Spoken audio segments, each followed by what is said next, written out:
The one-time Nigeria's aviation minister, Fani Kayode, has made the most shocking but yet most sincere and truthful submissions and explanations as to why an Igboman can never be the president of Nigeria, and as such, Igbos can never be fully integrated into the scheme of politics in Nigeria.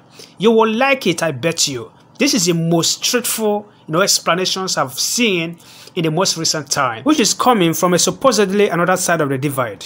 Please watch it and drop your comment. Let me know what you think. Before we proceed, I want to thank all those who have subscribed. May God bless you richly. And if you have not, please, we need your favor to facilitate the growth of this very channel, and God will bless you. Just hit the subscribe red button and click the notification bell. Like and drop your comment also. Thank you very much.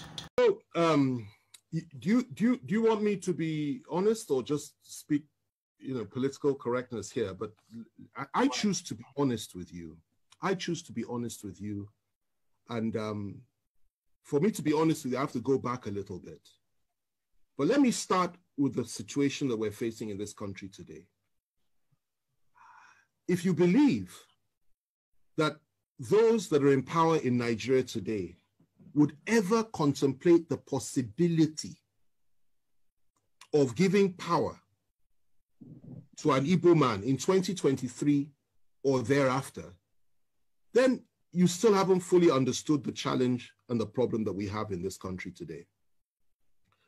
You need to understand that the mindset of some of these people, not all, some, but those that Buhari represents, that is his own clique within the Fulani ruling class, not all Fulanis, but his own clique, who are in power today.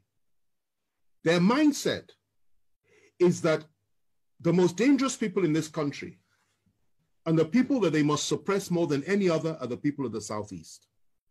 And you need to understand that before the Civil War, and I need to go back in history because that's a damn good question and it deserves a clear answer, a thorough answer. Let's go back a little bit. Before the Civil War, these same people, he, for example, was active then. And you need to remember the role that they played on the night of July 29th, 1966, when the Northern Officers counter coup took place.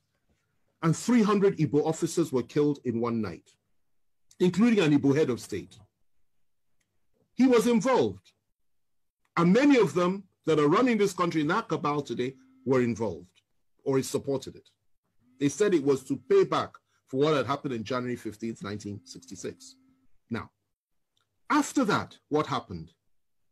The same people unleashed their people on Igbo civilians in the northern part of this country, and the figure that is often cited is 30,000 were killed. It's not true. Closer to 100,000. Not only were they killed, people, women had their stomachs cut open, and little babies were pulled out and their heads were dashed against the wall. That is what they did then in 1966, before the Civil War. And the Igbos were slaughtered like flies all over the north by these same people. They went rushing back to the east, where they believed they were safe. And the position was this. The leader of the core northern Muslims within the army, Murtala Muhammad, urged Gawan, who was head of state, to march on the east immediately and wipe out the Igbos. Gawan, to his credit, refused to do that and said, no, let's negotiate. And the negotiation started. They broke down, then there was a civil war. In that civil war, 3 million Igbos were killed by federal forces. They were killed by all of us. I'm from the Southwest. I take responsibility for that, as every other Nigerian ought to. Civilians, not soldiers. 3 million, including 1 million children.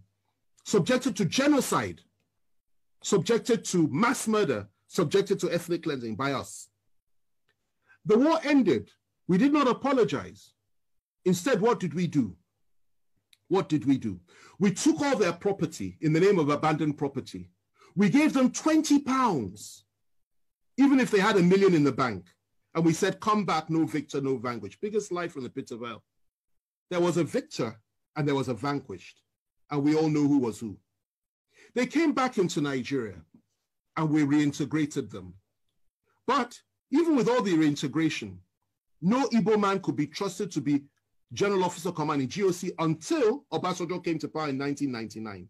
Igbos were not allowed to rise up within the military or in any power configuration in the country. It was something that was understood, that you never put an Igbo man in a position of real power. You can give him appointments, but you don't put him in a position of real power. Okay.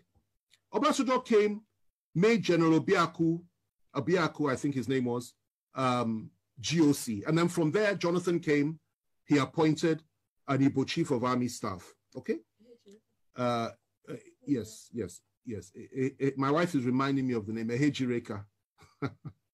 You know, he appointed an Igbo Chief of Army Staff. Okay? And we thought things would go on that way. There would be a reintegration of the Igbos. And Obasanjo integrated many Igbos. People like Obiezekazili and Uba, so many came in and playing key roles, key positions. We thought things would get better. And unfortunately for us, though, in 2015, everything changed because Nigerians elected, in quotation marks, a man that had, again, I say it again, a different worldview and went back to the pre-1966 disposition and mentality of things. And that position was that Igbos cannot be trusted. Igbos have no rights. Igbos are members of the, he called them 5%, I believe, that didn't vote for him. And his mindset was he will teach Igbos the lesson of their lives. And he has done precisely that. If the killings had stopped then, I would have said, okay, fine. Everything we've said is history. But sadly, it didn't stop. Igbo youths, IPOB youths, Igbo nationalists have been killed under this government. More have been killed than at any other time during this, apart from during the Civil War, under this government. Igbos have been hopelessly marginalized by the government. Igbos have been treated with contempt by this government. Not just Igbos, Southerners, Christians, and Middle Belters.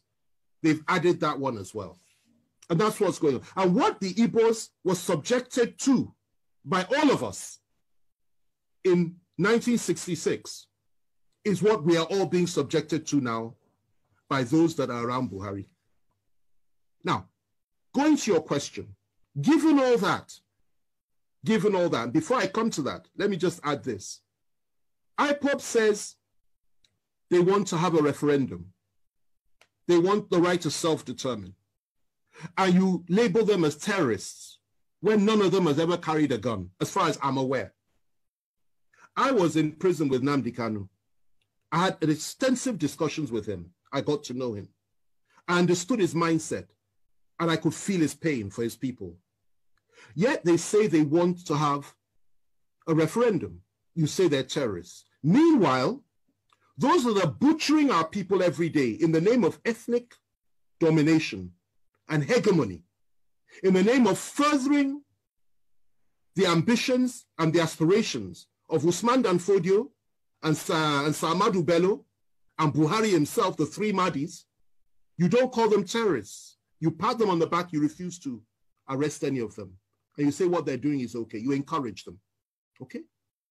And the same you, free Boko Haram terrorists, the same you once said that you want to apply Sharia all over the country. The same you said Muslims should only vote for Muslims. The same you says an attack on Boko Haram is an attack on the North.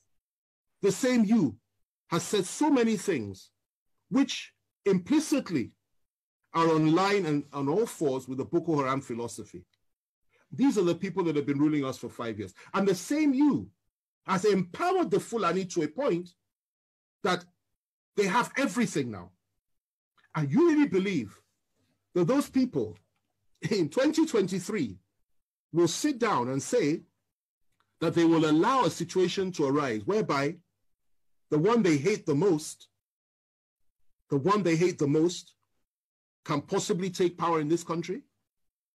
They will not allow that to happen. Now, if you ask me what I think that would be the way forward as an individual. That if you really want to appease the Southeast, indeed the people of the South, why on earth not? Why shouldn't we have that? But the reality is that those that control the levers of power are diametrically opposed to that philosophy. They don't pretend not to be. They will never deny it. And they're not even hiding it. So they won't allow that to happen. What they will tell you, at the very best, is possibly will give vice presidency to the Southeast. And in a situation like that, if they did that, and the northern president came to power, and something happened to him, I assure you they will never let an Igboman take power. It's their mindset. Even the one that's there now, the Yoruba man that's there as VP. If anything happens to Buhari, I doubt very much they will let him take power. The position that they have adopted is that power must remain in the north, in perpetuity for as long as possible. And they have rationalized it over and over again. So that's the situation that we're in. But left to me, two things. The first thing is this. That would go a long way to heal the wounds of the past. An apology for what we did to the Southeasterners and to the Igbos during the Civil War. Secondly, proper compensation and reparations for what we did to them. Thirdly, to now openly come forward and say, let an Igbo man be president of Nigeria. Because they've never had an elected Igbo, we've never had an Igbo man leading us with power. Let it happen. That is what I would suggest. That's the first one. The other one is this. If it is, you can't do that. And if it is that the time for that has passed, because many Igbos will tell you, particularly those that share the philosophy of people like Nnamdi Kanu and even Massob philosophy, they will tell you they're not interested in that anymore. Then the other thing you can do is say, allow them to determine their own future, just as the people of Scotland were allowed to determine theirs, just as Britain, the United Kingdom, was allowed to determine hers when it came to Brexit, just as so many other countries in the world, through a referendum and exercising the right of self-determination. And I think that would make far more sense than to say just give them an Igbo presidency, which you and I know is not likely to happen. Let me end with this, okay? We are approaching 2023. Some in the Southwest, specifically Bola Tinubu, believes that his party will field him. I will tell you this today. He has made the biggest mistake of his life. They will not support him. Their position is to keep the presidency in the North. And even if he manages to clinch the nomination for the APC, they will now shift their support to another party that will field a Northern candidate. Mark what I'm telling you today, because I've been right 9 times out of 10 when it comes to these predictions. I've been right. And I'm telling you, I'll be proved right again. That is the mess that we're in this country. So your aspirations are legitimate. You have every right to have an Igbo president. It will be a good thing for this country, for the people of the East, and indeed for the people of Africa. But those that believe they own Nigeria will not allow it, they will not accept it, and they will not create a level playing field for it. And that's the reality. May Elohim Chukwu Kabiyama bless you greatly. Please, if you have not subscribed, I beg of you to consider doing so. Even as I pray that the God of our ancestors will pay you back for your time, for your data and support. See you in my next video.